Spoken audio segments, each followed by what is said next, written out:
বৈকল্পিক, অষ্টম সংখ্যা, জুলাই 2021, সম্পাদকীয়।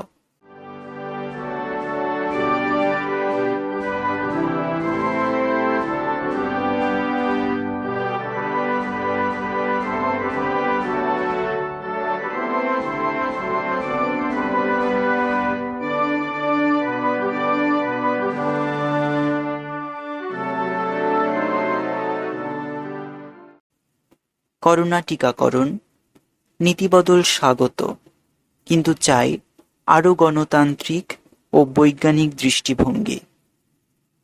গত 7ই জুন জাতির উদ্দেশ্যে প্রদত্ত ভাষণে প্রধানমন্ত্রী নরেন্দ্র মোদী ঘোষণা করেছেন যে 21শে জুন থেকে করোনা টিকাকরণের সব দায়িত্ব পুনরায় গ্রহণ করবে কেন্দ্রীয় সরকার।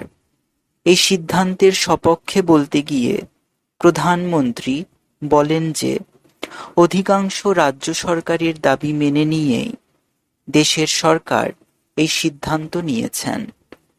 এই পত্রিকার বিগত সংখ্যায় আমরা এই দাবি তুলেছিলাম। দেশের অধিকাংশ রাজনৈতিক দল ও বুদ্ধিজীবীও অনুরূপ দাবি জানিয়েছিলেন। সেই দৃষ্টিকোণ থেকে দেখলে সরকারের এই নীতিবদল অত্যন্ত ইতিবাচক। শুধু তাই নয়, এই সিদ্ধান্ত বদলের ঘটনা ব্যতিক্রমীও বটে। কিন্তু কেন এই সিদ্ধান্ত বদল? পর্যবেক্ষকরা বেশ কয়েকটি কারণের কথা উল্লেখ করেছেন। বস্তুত এই সিদ্ধান্তের নেপথ্যে সুনির্দিষ্ট রাজনৈতিক অঙ্কের কথা বলেছেন কেউ কেউ। আসলে করোনা অতিমারির দ্বিতীয় তরঙ্গের অভিঘাতে কেন্দ্রীয় সরকার তথা প্রধানমন্ত্রী নরেন্দ্র মোদীর ভাবমূর্তির প্রভূত ক্ষতি হয়েছে। পশ্চিমবঙ্গ বিধানসভা নির্বাচনে কেন্দ্রের শাসক দলের পরাজয়ের কারণ হিসাবেও অনেকে দ্বিতীয় তরঙ্গকেই দায়ী করেছেন। এমতাবস্থায় আগামী বছরের নির্বাচনগুলোর কথা মাথায় রেখে প্রধানমন্ত্রী ও তার সরকারের একটা ইতিবাচক ছবি নির্বাচক মণ্ডলীর সামনে হাজির করা জরুরি। আমাদের মনে রাখতে হবে যে আগামী বছরের শুরুতেই বিধানসভা নির্বাচন অনুষ্ঠিত হবে উত্তরপ্রদেশে, আর ওই বছরের শেষে নির্বাচন হবে গুজরাটে।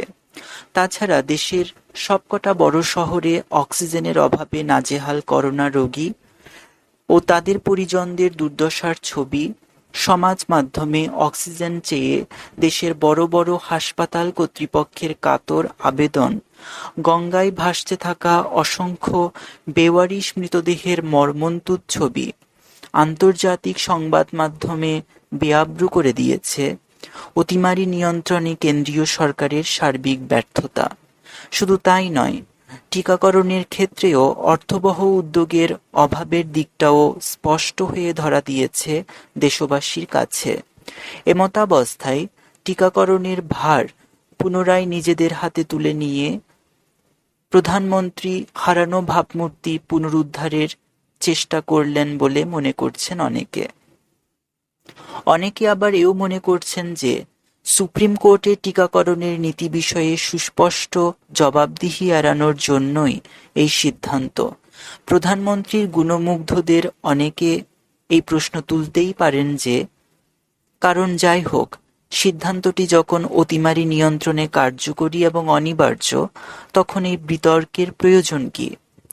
এই প্রশ্নের উত্তর খুঁজতে গেলে আমাদের টিকাকরণের সামগ্রিক প্রক্রিয়ার দিকে নজর দিতে হবে। কেবলমাত্র তাহলেই বোঝা যাবে এই সার্বিক ব্যর্থতার বীজ নিহিত আছে অতিমারির শুরুর সময় থেকে নেওয়া পদক্ষেপগুলোর মধ্যে। গত 16ই জানুয়ারি করোনা টিকাকরণের প্রক্রিয়া শুরু হয় আমাদের দেশে। এই প্রক্রিয়াকে পৃথিবীর সর্ববৃহৎ টিকাকরণ অভিযান হিসেবে অভিহিত করা হয়। কিন্তু কয়েক মাস যেতেই পরিষ্কার হয়ে যায় যে অতিমারির বিরুদ্ধে লড়াইয়ে নিয়োজিত প্রথম সারির কর্মী অর্থাৎ চিকিৎসক, নার্স, অন্যান্য স্বাস্থ্যকর্মী পুলিশ ও জরুরি পরিষেবার সঙ্গে যুক্ত ব্যক্তিদের টিকাকরণের যে লক্ষ্যমাত্রা গ্রহণ করা হয়েছিল তা পূরণে সরকার সাফল্য লাভ করতে ব্যর্থ হয়েছে। এমতাবস্থায় মার্চের শেষ থেকে বৃদ্ধি পেতে থাকে সংক্রমণের মাত্রা। এপ্রিলের মাঝামাঝি এই সংক্রমণ দ্বিতীয় তরঙ্গের রূপ পরিগ্রহ করে। সঙ্গতভাবেই টিকাকরণের সাফল্য প্রশ্নের মুখে পড়ে। টিকার পর্যাপ্ত যোগান আছে কিনা তা নিয়েও প্রশ্ন উঠতে থাকে। এই সময় প্রধানমন্ত্রী গত 11 এপ্রিল থেকে টিকা উৎসব শুরু করার ঘোষণা করেন। অচিরেই অবশেষে এই ঘোষণার অসারতা দেশবাসীর সামনে চলে আসে। টিকাকরণ সম্পর্কে জটিলতা আরও বেড়ে যায় 19 এপ্রিল যখন 18 থেকে 45 বছর বয়সী ব্যক্তিদের টিকা দেওয়ার ভার কেন্দ্রীয় সরকার ছেড়ে দেয় সংশ্লিষ্ট রাজ্য সরকারগুলোর ওপর। সরকারের এই ঘন ঘন অবস্থান বদলের ফলে জনমনে তীব্র অসন্তোষ সৃষ্টি হয়। পরিস্থিতি এমন দাঁড়ায় যে রাজধানী দিল্লিতে সরকারের টিকা রপ্তানির বিরুদ্ধে প্রতিবাদে মুখর হন সাধারণ মানুষ।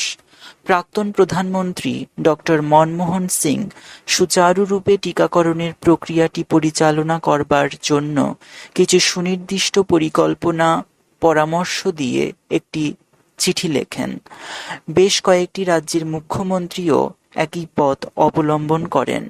প্রত্যাশিতভাবেই সমালোচনায় বিদ্ধ প্রধানমন্ত্রী ও তাঁর সরকার প্রত্যাঘাত করার সিদ্ধান্ত নেন।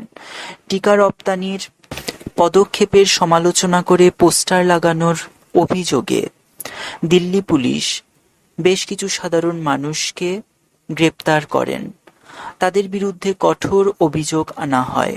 করোনায় আক্রান্ত রোগীদের দুর্দশার কথা সমাজ মাধ্যমে উল্লেখ করার কারণে বেশ কিছু নাগরিককে আটক করে উত্তরপ্রদেশের পুলিশ। বেশ কিছু মানুষের সম্পত্তি বাজেয়াপ্ত করা হয়। একদিকে যেমন সাধারণ মানুষের ওপর নামিয়ে আনা হয় কঠোর দমন নীতি, তেমনি অন্যদিকে রাজনৈতিক বিরোধীদের প্রতি চরম অসৌজন্য দেখানোর পথে হাঁটে শাসক দল। যে ভঙ্গিতে কেন্দ্রীয় স্বাস্থ্যমন্ত্রী আক্রমণ শানিয়েছেন প্রাক্তন প্রধানমন্ত্রীর বিরুদ্ধে, তা শুধু অসৌজন্যের পরিচয় বহন করে তাই নয়, তা এই সরকারের ঔদ্ধত্য ও রাজনৈতিক সদিচ্ছার অভাবের সাক্ষ্য দেয়। এই একই প্রবণতার আভাস পাওয়া যায় প্রধানমন্ত্রীর গত 7 জুনের ভাষণে।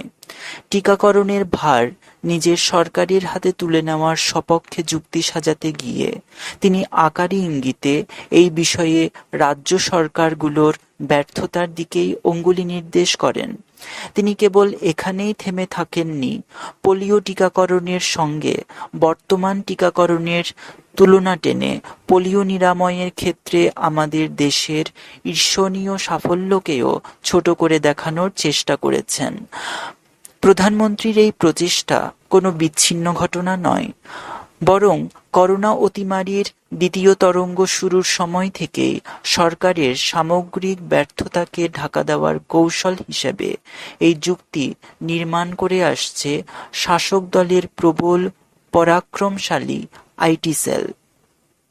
শাসক দল নিজ ব্যর্থতা ঢাকতে অহরহ কুযুক্তির যে জাল বুনে চলেছেন, দেশের প্রধানমন্ত্রী যখন তাকে সরকারি ভাষ্য হিসেবে দেশবাসীর সামনে উপস্থাপন করেন, তখন তাকে খণ্ডন করার দায় সচেতন নাগরিক হিসেবে আমাদের উপর বর্তায় বৈকি। আমাদের মনে রাখতে হবে যে পোলিও টিকাকরণের লক্ষ্য ছিল রোগটিকে সম্পূর্ণরূপে অবলুপ্ত করা। এই উদ্দেশ্যকে সামনে রেখেই বারংবার পোলিও টিকাকরণ অভিযান পরিচালিত হয়েছে। কোনো একটি রাজ্যে পোলিও সংক্রমণের একটি ঘটনা সামনে এলেও গোটা রাজ্যে এই অভিযান পরিচালিত হয়েছে। পক্ষান্তরে করোনা টিকাকরণের লক্ষ্য সম্পূর্ণরূপে রোগটি নির্মূল করা নয়, বরং সংক্রমণের সংখ্যা ও তীব্রতা হ্রাস করা। শুধু তাই নয়, পোলিও টিকাকরণের লক্ষ্য যেখানে ছিল 100% শিশুকে টিকা দেওয়া, সেখানে করোনা টিকাকরণের প্রাথমিক লক্ষ্যমাত্রা ছিল জরুরি পরিষেবার সঙ্গে যুক্ত কর্মচারী এবং 60 বছরের বেশি বয়সী মানুষজন। সুতরাং দুটি টিকাকরণ অভিযানের মধ্যে তুলনা টানাটা ব্যর্থতা গোপন করার প্রয়াস ছাড়া অন্য কিছু নয়। এইসব যুক্তি হাজির করে প্রধানমন্ত্রী কিছুতেই টিকাকরণের ক্ষেত্রে তার সরকারের ব্যর্থতা আড়াল করতে পারবেন না। টিকা উৎপাদন, সংরক্ষণ ও সরবরাহের ক্ষেত্রেই শুধু সরকারের ব্যর্থতা প্রকট হয়েছে তাই নয়, এর সাথে যুক্ত হয়েছে করোনা প্রতিরোধে শাসক দলের বিভিন্ন স্তরের নেতা ও মন্ত্রীদের চিকিৎসা বিজ্ঞানসম্মত নয় এমন সব উপায় অবলম্বনের পরামর্শ দেওয়া। এই প্রক্রিয়ার নেতৃত্ব দেওয়ার ক্ষেত্রে অগ্রণী ভূমিকা নিয়েছেন আমাদের দেশের প্রধানমন্ত্রী। প্রথমে তালি বাজানো, তারপর মোমবাতি জ্বালানোর মতো পরামর্শ দিয়ে তিনি নিজেই এই রোগ প্রতিরোধে অবৈজ্ঞানিক ভাবনা চিন্তাকে প্রশ্রয় দিয়েছেন। তার দেখানো পথে হেঁটেছেন বেশ কয়েকজন কেন্দ্রীয় মন্ত্রী এবং শাসক দলের বেশ কিছু নেতা। অপবিজ্ঞানের এই চর্চাকে সম্পূর্ণ বাণিজ্যিক ও বিপজ্জনক মাত্রা দিয়েছেন বাবা রামদেব, যাকে প্রখ্যাত ঐতিহাসিক রামচন্দ্র গুহ সরকারি সন্ত বলে আখ্যায়িত করেছেন। আয়ুর্বেদিক ওষুধ নির্মাণে নিয়োজিত তার সংস্থার ব্যবসা বৃদ্ধির লক্ষ্যে অতিমারি শুরুর সময় থেকেই তিনি বিভিন্ন বিষয় ও দ্রব্যের প্রচার করে আসছেন। করোনা প্রতিরোধের উদ্দেশ্যে অনেক ঢাকঢোল পিটিয়ে তিনি যে ওষুধ বাজারে আনেন তার কার্যকারিতা নিয়ে প্রশ্ন তুলেছেন অনেকেই। কেন্দ্রীয় স্বাস্থ্য ও পরিবহন মন্ত্রীর উপস্থিতিতে এই ওষুধ সর্বসমক্ষে আনার সময় তিনি দাবি করেন যে এই ওষুধটিকে বিশ্ব স্বাস্থ্য সংস্থা স্বীকৃতি দিয়েছে। অচিরেই অবশ্য এই দাবির অসত্যতা সকলের সামনে চলে আসে। তথাপি বিজেপি পরিচালিত বিভিন্ন রাজ্য সরকার রামদেবের সংস্থার তৈরি বিভিন্ন সামগ্রী ব্যবহারের জন্য রাজ্যবাসীকে পরামর্শ দিয়ে চলেছে। হরিয়ানা সরকার তো নিজের খরচেই ওই সংস্থার তৈরি করা ওষুধ সংগ্রহের সিদ্ধান্ত নেয়। করোনা অতিমারির দ্বিতীয় তরঙ্গ যখন গোটা দেশের স্বাস্থ্য ব্যবস্থাকে বেসামাল করে তুলেছে, তখনই আয়ুর্বেদিক ওষুধের এই কারবারি নিজের ব্যবসাকে বৃদ্ধি করবার প্রয়াসকে বেশ কয়েক গুণ বাড়িয়ে তোলার চেষ্টা শুরু করে দিয়েছেন। এই প্রয়াসের অংশ হিসাবে তিনি ব্যবহার করেছেন শাসক দলের নেতামন্ত্রীদের সঙ্গে তার নৈকট্যকে। শুধু তাই নয়, এই একই কারণে তিনি খাটো করে দেখানোর চেষ্টা করেছেন অতিমারির সূচনা লগ্ন থেকেই স্বাস্থ্য ব্যবস্থার সঙ্গে যুক্ত সেই সব কর্মচারীদের যাদের উদয়াস্ত পরিশ্রমকে হাতিয়ার করে এই অতিমারির সঙ্গে লড়াই করে চলেছে গোটা দেশ।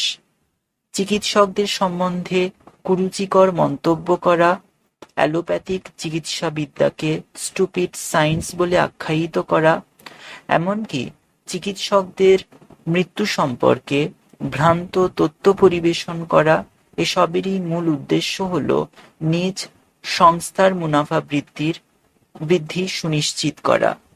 এই প্রচেষ্টার অংশ হিসাবেই তিনি করোনার টিকার বিরুদ্ধে আক্রমণ শানিয়েছেন। টিকা সম্পর্কে বাবা রামদেবের ভ্রান্ত প্রচারকে একজন অর্ধশিক্ষিত কুসংস্কারাচ্ছন্ন ব্যক্তির প্রলাপ বলে নস্যাৎ করে দেওয়া সঠিক হবে না, বরং এই ইচ্ছাকৃত ভ্রান্তির নেপথ্যে লুকানো অভিসন্ধির দিকে আমাদের নজর দিতে হবে। তাহলেই আমরা বুঝতে পারব কিভাবে নিজের মুনাফা বৃদ্ধির জন্য লাখো মানুষের জীবনকে বিপন্ন করতেও প্রস্তুত বাবা রামদেবের মতো সুযোগ সন্ধানী শাসক দলের আশীর্বাদধন্য সরকারি সন্তরা।